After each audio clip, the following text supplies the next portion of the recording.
Fala moçada, tudo bem? Tudo certo? Todos em quarentena? Aqui estou em quarentena e gravando aula para vocês. Nossa rotina agora é essa, né? Aulas online. Então vamos manter o ritmo de estudo aí e focar que no final do ano provavelmente teremos os nossos vestibulares, né? Não podemos perder o ano aí. Então foco que vai dar certo e vamos para aula online. Bom, pessoal do segundão aí, né? Vocês estão assistindo aí, paramos aqui na nossa aula 10. A última aula foi teorias demográficas, populacionais.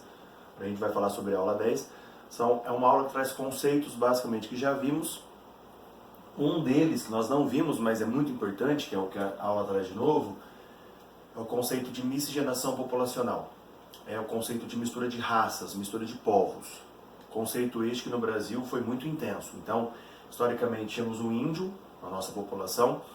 Com a vinda do branco europeu, com a vinda do negro africano e com a vinda dos asiáticos, houve uma mistura racial muito grande no nosso país. Essa mistura se tornou uma característica do Brasil. Então, se você olhar dentro da sua sala de aula, dentro da sua casa, no seu convívio, na sua cidade, vai perceber que as pessoas são totalmente diferentes. Por cor da pele, por estrutura física, coisas que não acontecem em países que não houve essa mistura. A gente vai para países como o Japão, por exemplo, a China, as pessoas são próximas, são muito parecidas entre si, na estrutura mesmo, na fisionomia, porque não houve tanta mistura racial. No nosso país essa mistura é intensa, há uma diversidade cultural, histórica no nosso país muito grande. Então é uma cultura, é uma característica histórica, a mistura racial no Brasil. E essa mistura, então, a gente vai chamar aqui de mestiço. Inicialmente nomeávamos as misturas. Como elas se tornaram muito intensas, não tem mais como nomear, galera. É tudo mestiço agora. Qualquer mistura racial ou é mestiço, ou o termo que nós usamos também, que é o pardo. Tá? Então, quando a gente divide a população, maior concentração de brancos, beleza? Com uma tendência de diminuição desses brancos. Uma segunda maior concentração de pardos, com uma tendência de aumento desses pardos.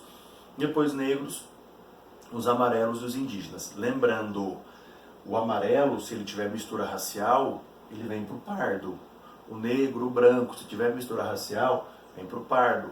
Por isso que esse sistema aqui é o que mais cresce no Brasil e é uma característica da nossa população. Certo? Bom, próximo.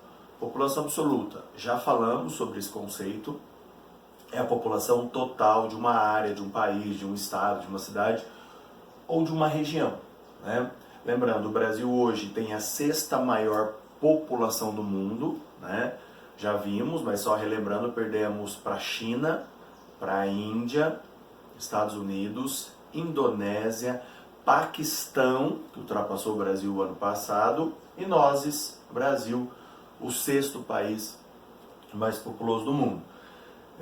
Lembrando que todo país que tem uma grande população absoluta é muito populoso, certo? Por isso o sexto mais populoso do mundo. Essa contagem populacional, hoje estamos falando de uma estimativa populacional. Quem conta essa população de fato é o censo do IBGE, o recenseamento, feito a cada 10 anos. Esse ano teríamos esse recenseamento, né? Só que devido ao coronavírus aí, o recenseamento foi cancelado por enquanto. Aí esse recenseamento ele vai de porta em porta, os funcionários aí, os contratados, fazem uma pesquisa com a população, fazem perguntas sobre dados econômicos, sociais, e aí você tem um panorama geralzão da população. É muito importante que tenha esse censo a cada 10 anos para se conhecer de fato a estrutura populacional de um país. Tomara que esse ano tenha, nós vençamos aí esse coronavírus rapidamente. Agora, se olharmos para o nosso país regionalmente, né, você vai ver aqui que a região sudeste, maior concentração populacional, ou desculpa, maior população absoluta do Brasil, quando a gente fala de concentração. Nordeste, segunda maior população absoluta, depois sul, e o norte e centro-oeste com populações menores. Perceba que as maiores concentrações estão no litoral, tá? Áreas, regiões que têm acesso ao litoral, porque a gente fala um pouquinho mais sobre isso, tá? E o outro conceito que a gente tem, população relativa, é a população em relação à área que ela ocupa, certo? Então você, para calcular a população relativa, você calcula o que a gente chama de densidade demográfica. Demografia, população. Então densidade demográfica é a densidade ocupacional da população num território. No Brasil, a nossa população aí, dividirmos então a população total do Brasil pela área total do Brasil, vamos ter mais ou menos aí 24, 25 habitantes por quilômetro quadrado, o que é um índice pequeno. Países que tiverem uma população relativa elevada, como já vimos, né, são países povoados. O Brasil, como tem uma baixa população relativa, é um país pouco povoado. Como tem uma grande população absoluta, é muito populoso. Então, muito populoso e pouco povoado devido às suas características naturais ou populacionais, certo? Essa concentração a gente pode analisar também por regiões, certo? E aí eu vou usar outra tabela que é melhor, a gente consegue comparar melhor, ó. Então, aqui é a população relativa. Você vai perceber, Sudeste, a nossa região, maior concentração. Isso é por região, hein? A gente olhar estado por estado, isso altera. Então, o Rio de Janeiro tem mais de 300 habitantes por quilômetro quadrado. O estado de São Paulo tem 180, basicamente. A região Sudeste, 86, porque o estado de Minas é muito grande. E aí a concentração lá é menor, tá? Depois, temos aqui o Sul e depois o Nordeste. Repare que em população total, ó, o Nordeste tem uma população maior que a do Sul. No entanto, em densidade, o processo se inverte. Por quê? O território do Sul é muito menor. E o território é muito importante para você ter uma população relativa maior ou menor. Como o território do Sul é menor, a densidade de ocupação do Sul também altera e ela passa a ser uma concentração maior.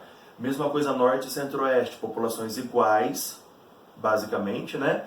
Só que aí o Centro-Oeste é o dobro de ocupação, porque a região Norte é muito grande. A maior região do Brasil em termos territoriais. Beleza? E a gente olha para esse mapinha aqui, você vai ver então litoral, área de maior concentração, o que chamamos litoral. Quando você vai para a praia, não vai para a praia agora, né?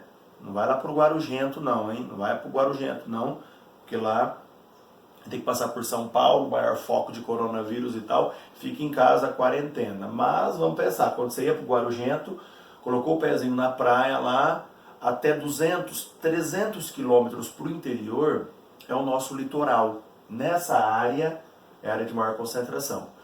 Principalmente na nossa região aqui, região Sudeste, onde você tem São Paulo, Rio de Janeiro e tudo mais. Região Sul e Nordeste também com maiores concentrações. Por que isso acontece? Por que o litoral é mais concentrado?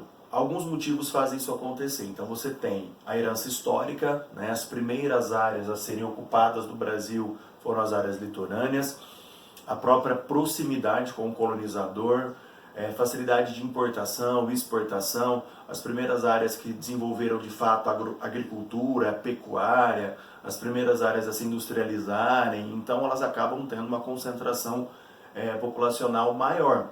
Só que destaque hoje para o Centro-Oeste, o crescimento populacional do Centro-Oeste é bastante interessante, é uma região que cresce muito no Brasil, mas ainda, comparado com as demais regiões, tanto Norte e Nordeste, são áreas que nós chamamos aí quase de vazios demográficos, são áreas onde a população é muito pequena.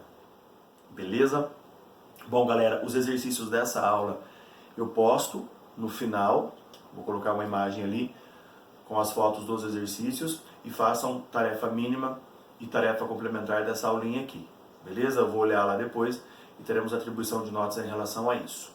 Dúvidas, sugestões, reclamações, qualquer coisa, manda lá no plural ou manda no WhatsApp que estamos disponíveis para vocês. Beleza? Aquele abraço, valeu!